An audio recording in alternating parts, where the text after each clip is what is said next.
तो जिस स्तर पर युद्ध है, ये स्तर अभी आने वाले दिनों में आप भी ये मानते हैं कि और बढ़ेगा या ऐसे ही चलता रहेगा? क्योंकि अभी भी कितने लोगों की जान जा रही है, अगर और बढ़ता है तो ये मानिए कि अभी और नुकसान इस युद्ध में, और तबाही और आंसू। देखिए, ये जो ग्रहण पड़ रहा है, और ये पड़ रहा है मेष में, जब चंद्रमा है, वहीं पर राहु है। और इसके बाद में जो राहु है वो चेंज कर जाएगा, वो चला जाएगा मीन में। और ये बिल्कुल 0 डिग्री में पड़ रहा है।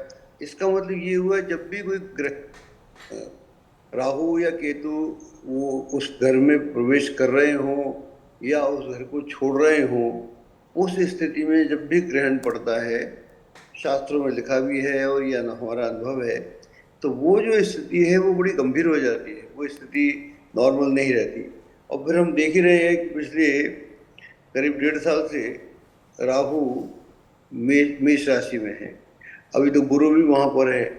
तो गुरु को उसने, मेष में गुरु आके अच्छा हो जाता है, उसका एक नई यात्रा शुरू होती है मेष से लेके मीन तक की। लेकिन गुरु को उसने कहीं पर भी अपना, जो गुरु का गुरुडम होती है, ये जो गुरु में विजडम की हम बात करते हैं, इस दुनिया में विजडम की बात कोई नहीं कर रहा, सब युद्ध की बात कर रहे हैं। पिछले लगभग 1.5 साल से ज़्यादा हो गया, तब यूक्रेन का युद्ध चल रहा है। और वो तो शुरू हुआ था 22 से 24 आई थिंक 24 फरवरी 22 को। उसके तुरंत बाद अगले महीने ही ये राहु प्रवेश कर गया मेष में।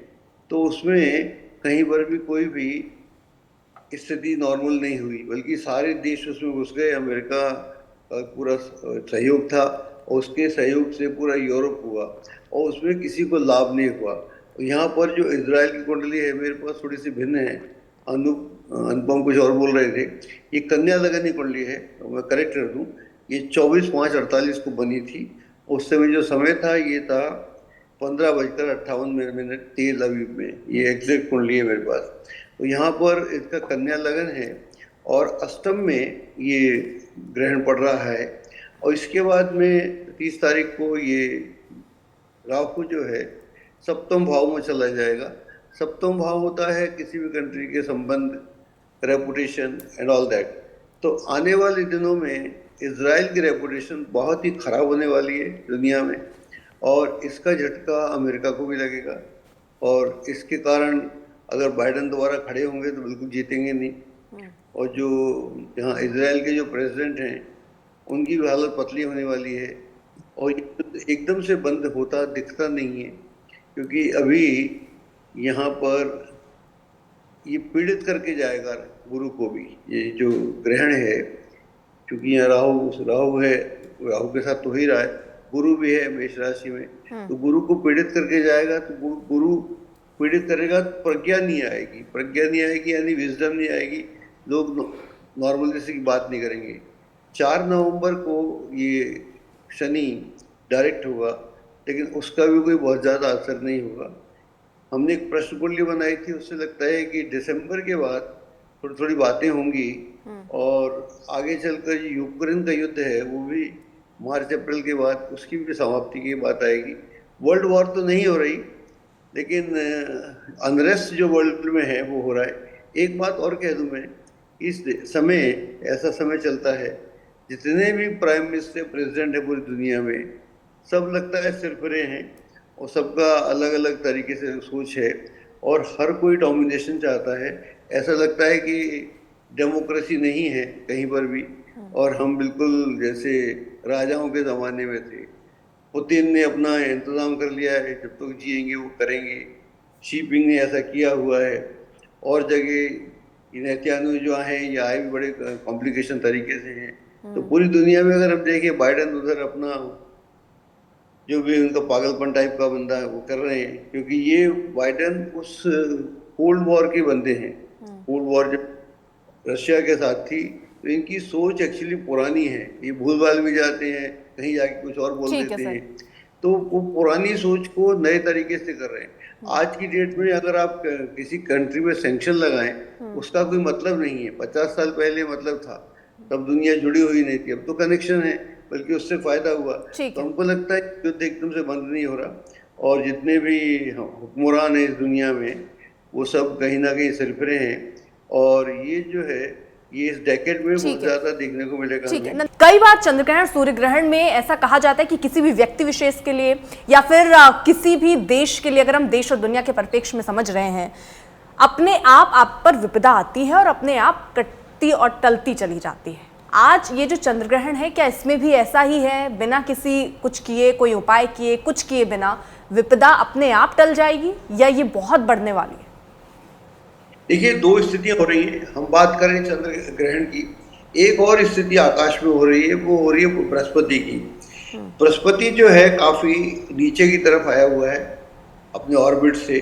जब भी बृहस्पति नीचे आता है तो सूर्य को, क्योंकि बृहस्पति हमारा सबसे बड़ा ग्रह है और सबको खासतौर से सूर्य को अपने साथ में खींच लेता है, अपने साथ में खींच लेता है। तो ये एक ऑर्बिट में होता है। हम जिसको सूर्य को स्थिर मानते हैं, ऐसा स्थिर आकाश में है नहीं।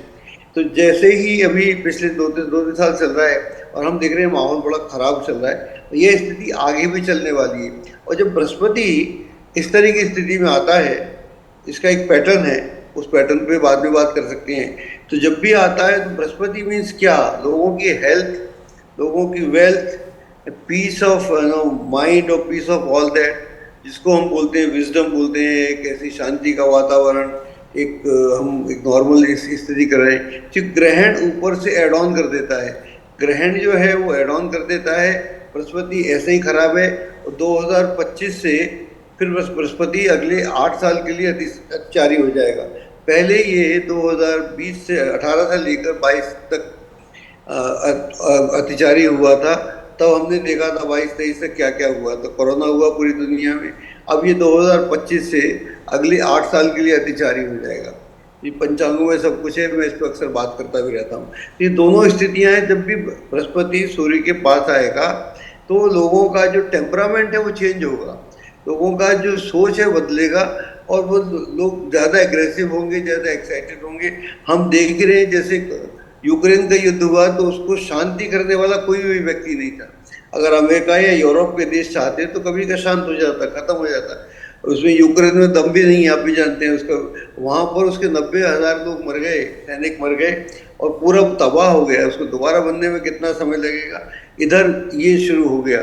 तो कहने का मतलब ये हुआ कि आम आदमी की जो थिंकिंग है वो बड़ी एग्रेसिव है, एग्रेशन से चल रहा है। अगर आप हमारे मुल्क में भी देखें तो हम देखते हैं काफ़ी एग्रेशन है, आदमी नॉर्मल तरीके से बात करने में यकीन ही नहीं करता।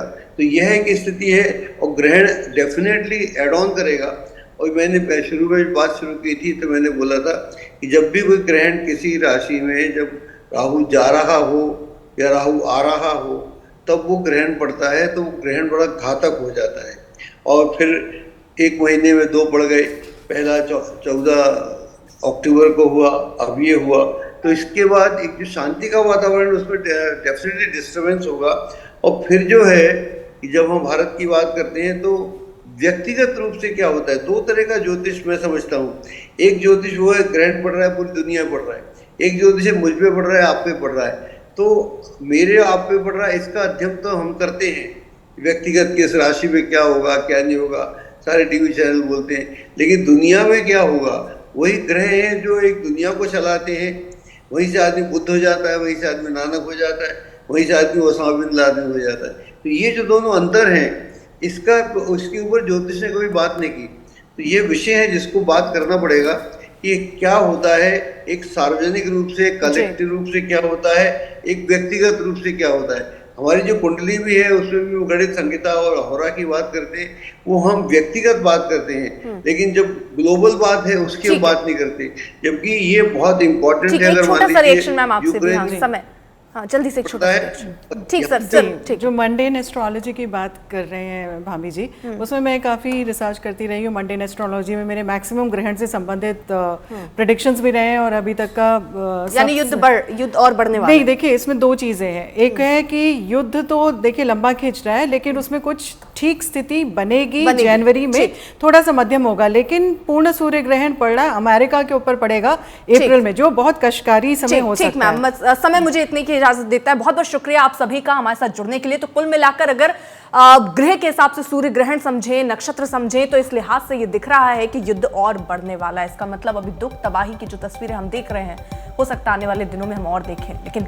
दुआ यही है कि जल्द से जल्द युद्ध खत्म हो। छोटा सा ब्रेक, देखते रहिए आज तक।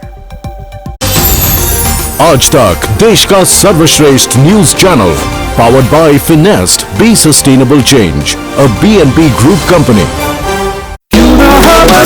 इधर ये शुरू हो गया, तो कहने का मतलब ये हुआ कि आम आदमी की जो थिंकिंग है वो बड़ी एग्रेसिव है, एग्रेशन से चल रहा है। अगर आप हमारे मुल्क में भी देखें तो हम देखते हैं काफ़ी एग्रेशन है, आदमी नॉर्मल तरीके से बात करने में यकीन ही नहीं करता। तो यह एक स्थिति है और ग्रहण डेफिनेटली एड ऑन करेगा। और मैंने शुरू में बात शुरू की थी तो मैंने बोला था कि जब भी कोई ग्रहण किसी राशि में, जब राहु जा रहा हो या राहु आ रहा हो, तब वो ग्रहण पड़ता है तो वो ग्रहण बड़ा घातक हो जाता है। और फिर एक महीने में 2 पड़ गए, पहला 14 अक्टूबर को हुआ, अब ये हुआ। तो इसके बाद एक जो शांति का वातावरण, उसमें डेफिनेटली डिस्टर्बेंस होगा। और फिर जो है कि जब हम भारत की बात करते हैं तो व्यक्तिगत रूप से क्या होता है, 2 तरह का ज्योतिष मैं समझता हूँ। एक ज्योतिष वो है ग्रहण पड़ रहा है, पूरी दुनिया पड़ रहा है। एक ज्योतिष मुझ पे पड़ रहा है, आप पे पड़ रहा है। तो मेरे आप पे पड़ रहा है, इसका अध्ययन तो हम करते हैं, व्यक्तिगत किस राशि में क्या होगा क्या नहीं होगा, सारे टीवी चैनल बोलते हैं। लेकिन दुनिया में क्या होगा, वही ग्रह हैं जो एक दुनिया को चलाते हैं। वहीं से आदमी बुद्ध हो जाता है, वहीं से आदमी नानक हो जाता है, वहीं से आदमी ओसामा बिन लादेन हो जाता है। तो ये जो दोनों अंतर हैं, इसका उसके ऊपर ज्योतिष ने कभी बात नहीं की। तो ये विषय है जिसको बात करना पड़ेगा कि क्या होता है, एक सार्वजनिक रूप से, कलेक्टिव रूप से क्या होता है, एक व्यक्तिगत रूप से क्या होता है। हमारे एस्ट्रो तक ऐप पर आपको मिलेगा भविष्य से जुड़े हर सवाल का जवाब। डाउनलोड कीजिए एस्ट्रो तक ऐप और चुटकी में जुड़िए इंडिया के बेस्ट एस्ट्रोलॉजर से।